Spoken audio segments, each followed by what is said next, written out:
আমি কি ভিডিও ভর্তি করে অপরাধ করছি? আজকে পাইলাম না লেখাপড়া করতে, পাইলাম না চাকরি করতে, পাইলাম না বাপের সংসার করতে। আমি কি করবো এখন? আমার ফ্যামিলিটা আমি কই যাবো, কই যাবো?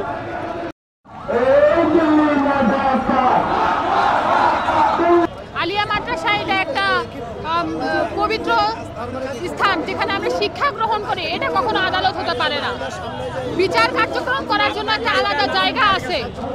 শিক্ষা প্রতিষ্ঠান কোনো বিচারের জায়গা হতে পারে না।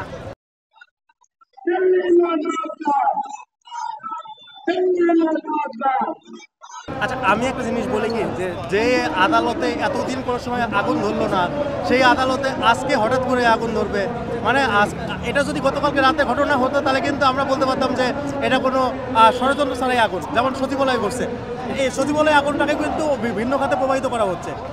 আমরা এই দিকটাও বলতে পারি যে এই আগুনটা যদি গতকালকে ধরতো তাহলে বলা যেত যে এটা হয়তো শর্ট সার্কিট বা যে কোনো কিছু। কিন্তু আজকে যেদিন এখনও যারা জেলবন্দি আছে তাদের কিন্তু আজকে একটা ঈদের দিন হওয়ার কথা ছিল, যে আজকে তারা বেকসুর খালাস পাবে, আজকে তাদের ঈদের দিন হবে। কিন্তু সেই ঈদের দিনটাকে কিন্তু আবারও একটা ব্যর্থ পরিণত করলো। গতকালকের যে ঘটনাটা ঘটেছে, আগুন লাগার যে ঘটনা, আলিয়া মাদ্রাসায় আগুন লাগার যে ঘটনাটা ঘটেছে, এটা বেসিক্যালি আমাদের যে দাবিটা, যে একটা দাবি আছে যে হচ্ছে আমাদের বিডিআরদের পুনর্বহাল করার জন্য, এইটা ডিলে করার জন্য মূলত এটা করা। আর এটা একটা ষড়যন্ত্রের অংশ হিসেবে আমি বলবো। আর দ্বিতীয়ত হচ্ছে যারা